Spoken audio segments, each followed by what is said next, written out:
পুনৰ নগাৰ সন্ত্ৰাস অসম নাগালেণ্ড সীমান্তৱৰ্তী মৰিয়নিৰ বিভিন্ন অঞ্চলত আচলতে সীমান্তবাসীয়ে নিশা হ'লে বিনিদ্ৰ ৰজনী কটাবলগীয়া হৈছে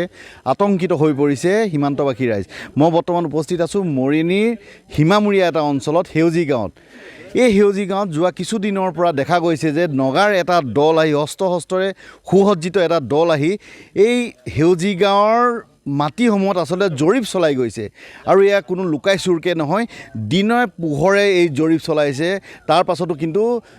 নিচুপ হৈ ৰৈছে অসম প্ৰশাসন মোৰ লগত স্থানীয় লোক আছে গাঁওবাসী আছে আচলতে গাঁওবাসী যথেষ্ট আতংকত ভুগি আছে কি হৈছে সমগ্ৰ ঘটনাটো কওকচোন আজি এসপ্তাহমানৰ আগতে 3খন নগাৰ গাড়ী আহিছে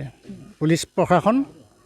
ফৰেষ্টৰ আৰু কোনোবা এজন পুলিচৰ ওপৰলাই হ'ব সম্ভৱ আৰু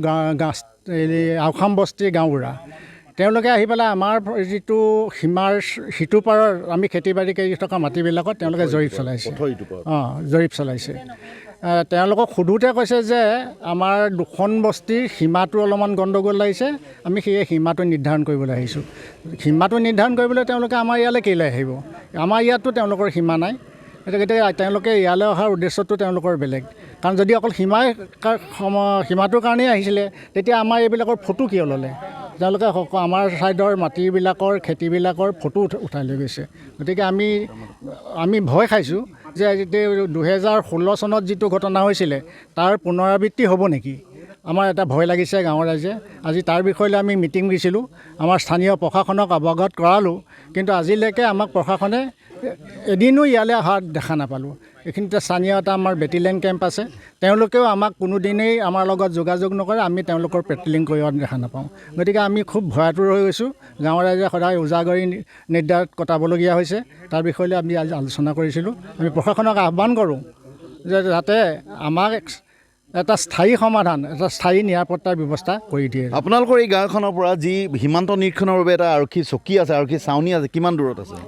খুব বেছি আধা কিলোমিটাৰ হ'ব আৰক্ষী আহেনে নাই আজিলৈকে তেওঁলোকক অহা দেখা নাই তেওঁলোকে এইফালে নাহে আচলতে অতি পৰিতাপৰ বিষয় মই যিটো পথৰ ওপৰত আছোঁ এয়া আচলতে গড় কাপ্তানি বিভাগৰ এটা পথ আৰু পথটোৰ পৰা প্ৰায় 500 মিটাৰ দূৰত আচলতে অৱস্থিত অসম আৰক্ষীৰ যি সীমান্ত নিৰীক্ষণ চকী আৰু সীমান্ত নিৰীক্ষণ চকী কিন্তু অতি পৰিতাপৰ বিষয় সেই সীমান্ত নিৰীক্ষণ চকী নেওচি নগা এই গাঁৱলৈ আহি দিন দুপৰত এনেদৰে মাটি জৰীপ চলাইছে আচলতে অসমৰ ভূমিত জৰীপ চলাইছে তাৰ পাছতো কিন্তু কাণ খাৰ নাই প্ৰশাসনৰ মোৰ লগত আৰু স্থানীয় ব্যক্তি আছে গাঁওবুঢ়াও আছে এই কি ক'ব সমগ্ৰ বিষয়টো যিহেতু ৰাতি বিয়লি নগাই আতংকৰ সৃষ্টি কৰে এইটো অন্য এটা বিষয় কিন্তু এতিয়া দিনে দুপৰে দেখা গৈছে যে অসমৰ যি ভূমি আছে তাত তেওঁলোকে জৰীপ চলাই গৈছে কি ক'ব এই ক্ষেত্ৰত মই প্ৰশাসনৰ দুৰ্বলতা এটা সুযোগ লৈ তেওঁলোকে যে এনেকৈ আগবাঢ়ি আহিছে সেইটোৱে মই ক'ম কাৰণ আজি ইয়াত যিসকল লোকে ইয়াত খেতি কৰি আছে তেওঁলোক যথেষ্ট দুখীয়া মানুহ এই খেতিৰ ওপৰতে নিৰ্ভৰ কৰি তেওঁলোকে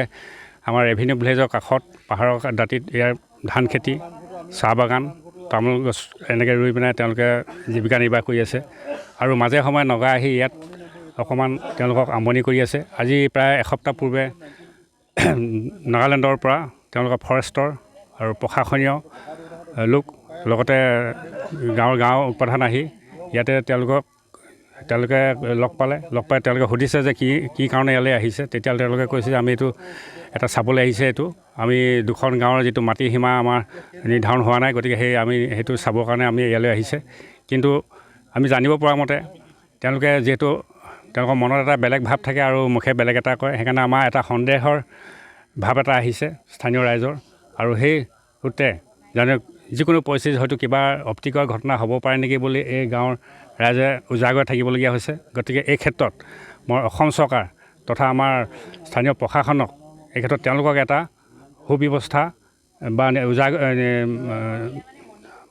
মানে সুশান্তিৰে যাতে থাকিব পাৰে সেই ক্ষেত্ৰত এটা সুনিশ্চিত নিৰাপত্তা প্ৰদান কৰিবৰ কাৰণে মোৰ ফালৰ পৰা মই অনুৰোধ জনাইছোঁ হয় নিশ্চয়কৈ আচলতে আমি ক'ব লাগিব যে কিছুদিন পূৰ্বে উৰিয়াম ঘাটৰ যি ৰেংমা সংৰক্ষিত বনাঞ্চলত নগাই নিজৰ বুলি যি দাবী